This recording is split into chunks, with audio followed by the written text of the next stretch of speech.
Hello everyone, আসসালামু আলাইকুম। সবাইকে ওয়েলকাম করছি আমার চ্যানেলে আরও একটা নতুন ব্লগ ভিডিও দেখার জন্য।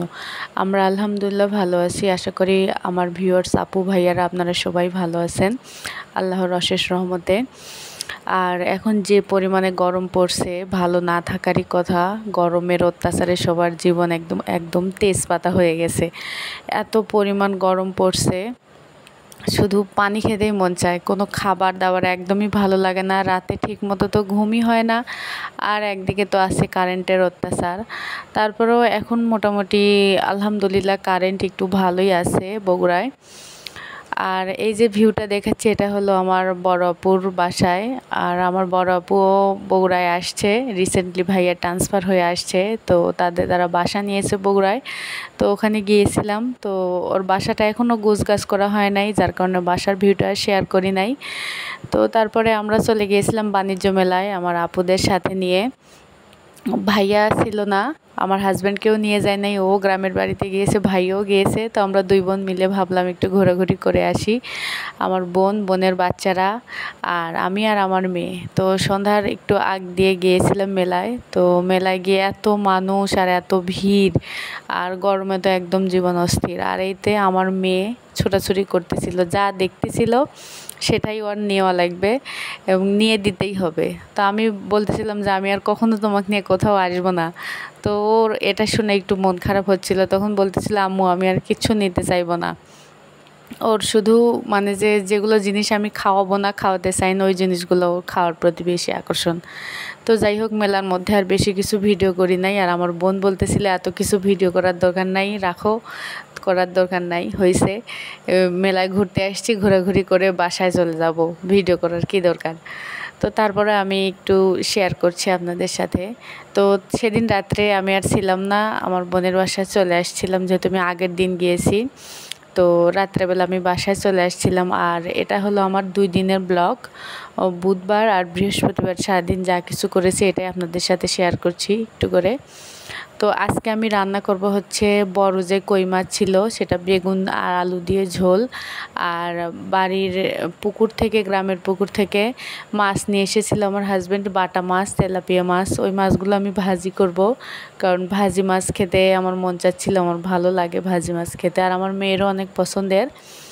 আর এই যে ছোটো আলু দেখতে পেলেন, ওই ছোটো আলুটা ভাজি করব। ছোটো আলুটা আমার হাজব্যান্ডের অনেক পছন্দের, ছোটো আলু ভাজি কিংবা ভর্তা ওর অনেক ভালো লাগে।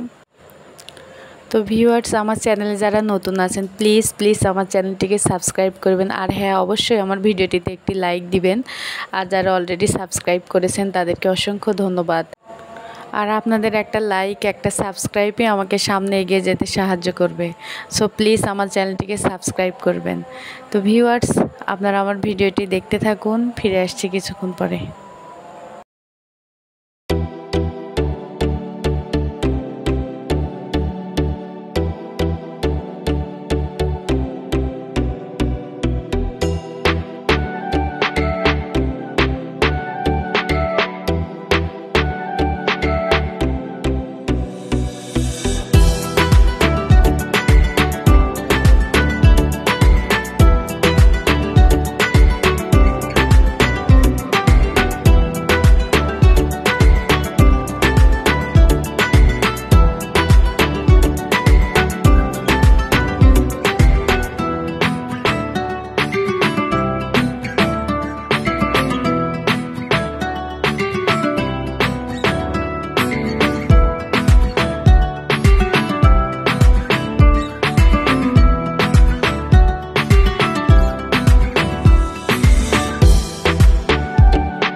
তো এই তো আবারও ফিরে এলাম। তো এই পর্যায়ে আমার মাছগুলো প্রায় কষানো শেষের দিকে। তো মাছগুলো আমি উঠিয়ে নিব, তারপরে ওই মশলার মধ্যে আমি তরকারি দিয়ে দিব। তো চুলাটা অফ করে দিয়েছি, এখন আমি মাছগুলো উঠিয়ে নিব। তো সেগুলো আর আপনাদের সাথে শেয়ার করিনি। তো এর মধ্যেই যদি আমি তরকারিগুলো দিয়ে দিতাম, কিংবা মাছ আর তরকারি একসাথে দিয়ে দিতাম, তাহলে ভেঙে যেত। আর কই মাছের তো এমনি একটু কাটা বেশি, তরকারিটা কাটা কাটা হয়ে যেত। তো ওই কারণে আগে আমি মাছগুলো তুলে রাখতেছি, পরে তরকারি কষানো হয়ে গেলে আমি মাছগুলো ভিতরে আবার দিয়ে দিব। তো এই পর্যায়ে আমি রান্না করতে করতে বাইরের রোদটা একটু আপনাদের সাথে শেয়ার করতেছি, যে কি পরিমাণ রোদ আর তাপমাত্রা। বগুড়ায় তো প্রায় সকাল থেকেই 38 ডিগ্রি সেলসিয়াস থাকেই, দুপুর হইতে হইতে আরও বেশি হয়ে যায়, প্রায় 42-এর কাছাকাছি হয়ে যায়।